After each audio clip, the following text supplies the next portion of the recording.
Biosfer bölməsinin ikinci hissəsi torpaq mövzusunu izah edəcəm. Torpaq nədir?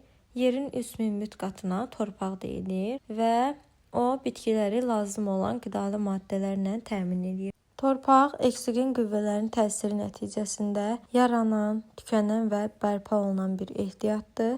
Torpaq əmələ gətirən amillər mövcuddur. Bu amillər ana suxur, insan fəaliyyəti və yaxud da antropogen amil də deyə bilərik, heyvanat aləmi, yeraltı sular, zaman, iqlim, bitki örtüyü və relyefdir. Gəlin bunların qısa şəkildə izahını verim. Burada torpaq əmələ gətirən amillər arasında birinci ana suxurun adını çəkdim. Ümumiyyətlə ana suxur olmasa torpaq örtüyü əmələ gələ bilməz. Çünki torpaq profilinin təməlində ana suxur dayanır. Daha sonra bu amillər içərisində zamanı qeyd elədim. Zaman amili nə deməkdir? Yəni torpaq misal üçün 2-3 il ərzində yaranan bir şey deyil. Çox uzun illər ərzində yaranır. Tutaq ki, eksogen qüvvələrin təsiri nəticəsində müəyyən suxurlar parçalanır və yaxud da heyvan qalıqları parçalanır. Təbii ki, bu çox böyük illər ərzində baş verir və bunların parçalanıb daha sonra müxtəlif eksogen proseslər nəticəsində gətirilib bir yerə toplanması nəticəsində torpaq yaranır və burada zaman çox önəmlidir, çünki qeyd etdiyim kimi uzun müddət, uzun illər ərzində yaranır. Heyvanat aləmi və bitki örtüyünün də dedik ki, təsiri var torpaq əmələ gəlməyə. Bitki və heyvanat aləminin isə təsiri ondan ibarətdir ki, bitki və heyvanlar məhv olduqdan sonra onların qalıqları mikroorqanizmlər tərəfindən parçalanır və torpağa qarışır. İqlim amilini də qeyd elədik. İqlim deyəndə ümumiyyətlə temperaturdur, rütubətlidir, bunlar nəzərdə tutulur və təbii ki, torpağın əmələ gəlməsində havanın temperaturudur, rütubətliliyidir. Bunlarda çox böyük rol oynayır. Son olaraq relyef amilini də qeyd edeyim. Relyef amili isə necə təsir edir? Tutaq ki, çox meyilli bir ərazidir. Çox meyilli ərazilərdə torpaq qatı nazik olur. Yəni torpaq əmələ gəlmə zəif olur həmin ərazilərdə. Amma meyilli az olan ərazilərdə, tutaq ki, düzənli ərazilərdə torpaq əmələ gəlmə prosesi daha intensiv olur. Və onu da qeyd edeyim ki, dağ yamaclarında torpaq qatı nazik olur, çünki həmin ərazilərdə meyillilik çox olur. Düzənliklərdə isə torpaq qatı dağlıq ərazilərə nisbətən daha qalın olur.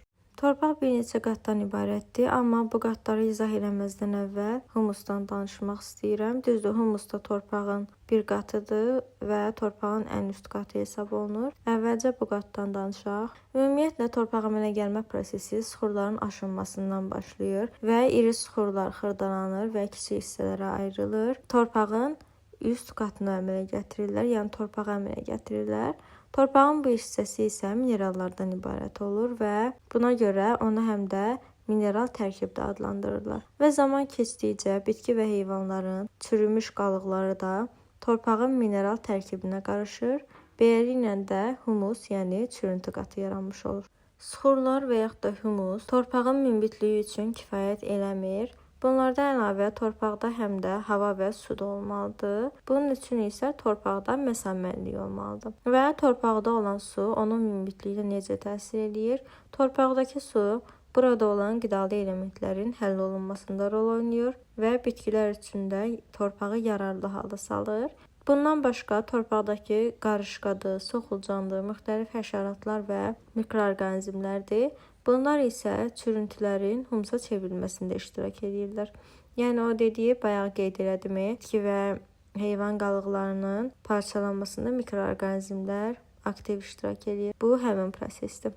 Təbii ki, humusun miqdarı da buradakı canlı orqanizmlərin qalıqlarının tərkibindən asılıdır. Yəni canlı orqanizm qalıqları nə qədər çox olarsa, humusun da qalınlığı bir o qədər çox olur. Humusun miqdarı və müxtəlifliyi torpağın rənginə təsir edir. Torpaqların adları da məhz həmin humusun miqdarına görə verilir və ən məhsuldar torpaqlarda 8-9% humus olur. Ən məhsuldar torpaqlar qara torpaqlardır və onlar çöl zonasında yayılmışdılar. Bundan başqa torpağın tərkibindəki suxur hissəcikləri də onun mexaniki tərkibini müəyyən edir. Mexaniki tərkibinə görə torpaqlar gilli-gillicəli və qumlu və qumlucalı olurlar. Gilli və gillicəli torpaqlar məhsuldarlığı zəif olan torpaqlardır. Qumlu və qumlucal torpaqlarda isə məhsuldarlıq yüksək olur. Torpağın mexaniki tərkibi onun hava və su rejiminə də təsir edir. Deməli, qumlu və qumlucal torpaqlar daha yüngül olur, suyu və havanı yaxşı keçirirlər. Çünki həmin torpaqlarda məsafə də çox olur. Buna görə su və hava rejimi də yaxşı olur və məhsuldarlığı da yüksək olur. Gilli torpaqlarda isə su və hava yaxşı keçmir, çünki burada məsafəlilik az olur və buna görə də bataqlıqlaşmaya məruz qalır və burada, yəni həmin torpaqlarda əkin işləri də görmək çətin olur. Torpaqlar həm də quruluşuna görə də iki qrupa ayrılır. Strukturlu və struktursuz torpaqlar. Strukturlu torpaqlar dənəvər olur, daha münbit olurlar. Bitkilərin inkişafı üçün əlverişli su və hava rejiminə malik olurlar. Struktursuz torpaqlar isə tozvari, az münbitli, su və hava rejimi pis olan torpaqlardır. Bu torpaqlara gilli torpaqlar aiddir. Torpaq profili şəkildə gördüyünüz formadadır və o 4 qatdan ibarətdir. Birinci, yəni ən üstdəki qat humus qatıdır.